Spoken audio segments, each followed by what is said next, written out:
en artikel i Jyske Vestkysten. Er det det? Ja, det er det. Nå, okay.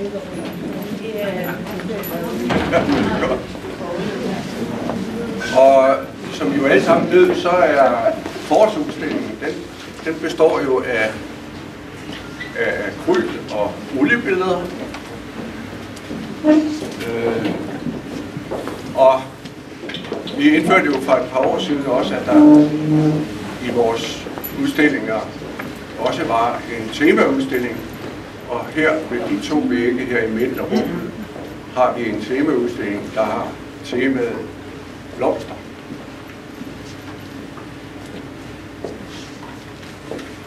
Og man siger jo, at blomster skaber liv og glæde, men en blomst er ikke bare en blomst.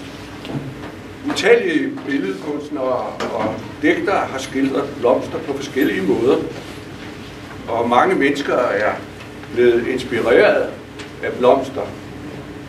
Og for eksempel så holdt Mao i en tale i Kina, hvor han brugte udtrykket, lad 100 blomster blomstre. Og det vidste man alt om, hvad det betød i Kina. Det betød simpelthen, at man ønskede et samfund, hvor malere og digtere skulle blomstre også. Og i vores eget land, så ved vi jo, at H.C. Andersen, han har brugt blomster i mange af sine beskrivelser i eventyrene. For eksempel skrev han et sted, og alle fuglene sang, mens blomsterne dansede på stilke, og de gamle træer nikkede. Og det tror jeg ikke, man kunne finde i nogle tekster i dag, men på et tidspunkt, der var det meget at gøre det. Og vi kender alle sloganet, sig det med blomster. Og hvorfor siger vi nu det? Jo, mennesket tillægger blomsterne særlige symbolske betydninger, og jeg vil jo ikke nævne dem alle sammen, men jeg kan da nævne et par stykker. Anemoner, det betyder, jeg tænker på dig konstant. Vedbælt, det betyder, vil du gifte dig med mig? Og hvid rose, du må aldrig forlade mig. Og rød rose, det ved vi alle sammen, jeg elsker dig. Og rosmarin, vi skal være sammen for altid. Så det er jo ikke alle sammen positive budskaber. For eksempel hvis man får en buket hortensia, så betyder det, hvorfor har du glemt mig? Men jeg har lagt en liste over, hvad forskellige symbolske betydninger blomster har, som I kan tage heroppe. Men så tilbage til vores egen verden. Lige så vel som den enkelte blomst til alle tider tillægges sådan en betydning, som vi nu lige har snakket om, så stiller det sig helt anderledes med de blomstermotiver, som malerne udfører. For de er til hver en tid en gengivelse af den tid, man lever i. Så derfor vil blomster hele tiden ændre sig, når malerne tager fat på. Og man kan sige, at et billede af blomster afspejler den tid, vi nu lever i. Og det gør jo så temaudstillingen særlig interessant. Vi kan jo prøve at se på det med de øjne, det nu passer. Som vi har indført også for et par udstillinger siden, så kan man stemme på det billede, man synes er bedst, både for forårsudstillingen og temaudstillingen i forårsudstillingen. Og der ligger stemmesedler, som I sikkert allerede har set. Og der vil blive trukket lod om en præmie, som bliver afsløret den sidste dag.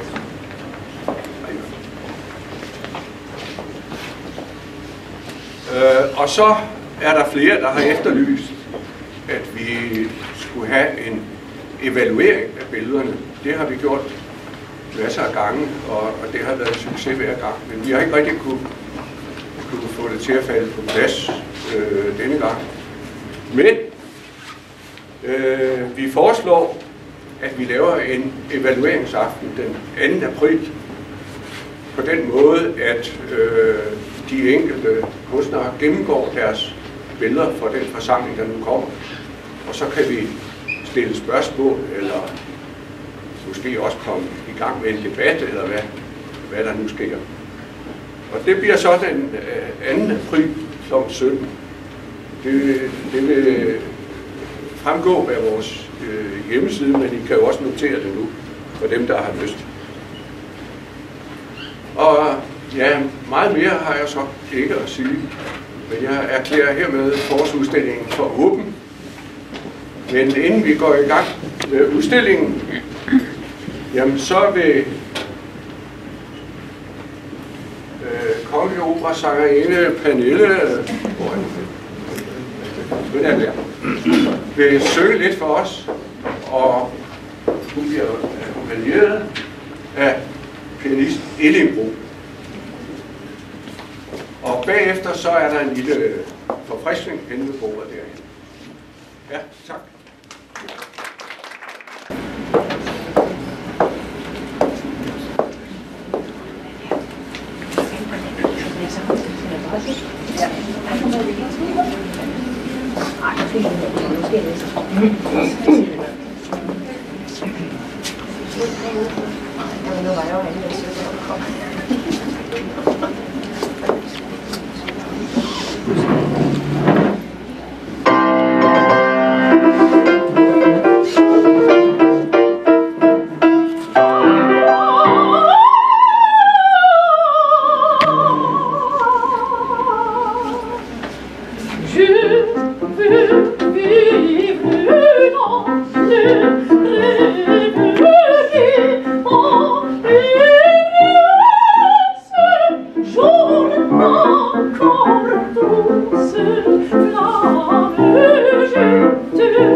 Det var en arie fra Romeo og Julie opera, Gounod, Julies valsearie, hvor hun er meget, meget glad og meget, meget forelsket, og slet ikke ved, hvad der venter hende, heldigvis, et eller andet sted i slutningen af historien. Vi vil gerne lave et video til af 3 små operaer, hvor der slutter med Gianni. Det skal I glæde jer, fordi det er 3 meget forskellige operaer, og Gianni til sidst er jo sjov og skør og flot. Og der er det her hit, som I alle sammen kender. I ved det bare måske ikke lige endnu. Det handler om en pige, der hedder Lauretta, og det handler om en onkel, som er død, og han er med i hele forskningen, han ligger der og er død. Og de gør alt muligt mærkeligt ved ham, altså ikke sådan noget, men sådan noget, de vælter rundt med ham i sengen. Og han falder ned af sengen, og det er meget fjollet, men de vil jo selvfølgelig gerne finde hans testamente, fordi at de tror altså, at de skal arve et eller andet. Men så er der selvfølgelig en lille sidehandling, og det er, at Lauretta er forelsket i en ung fyr, som jeg i dette øjeblik har glemt, hvad hedder, men det betyder heller ingenting. Og far synes jo ikke, at hun skal have ham, fordi han er jo ikke fint nok, han skal have en eller anden, hun skal have en gammel mand med en masse penge. Det er hun ikke interesseret i, så hun prøver på at sno sin far med sin lillefinger. Og hvilken datter har ikke prøvet det? Og som regel går det jo godt, og det gør det i hvert fald også her. Hun ender med at få den mand, hun gerne vil have. Men hun skal lige igennem den her sang her, hvor hun synger om, at hvis ikke jeg får lov til at gifte mig med ham, som jeg elsker, så altså, nu går jeg ned og køber en ring, og hvis jeg ikke får lov, så kaster jeg mig i floden, I don't know, og så kan du bare selv være udenom det. Så må jeg ikke nok søge din far. Den hedder Olio Barbino Caro.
til mere.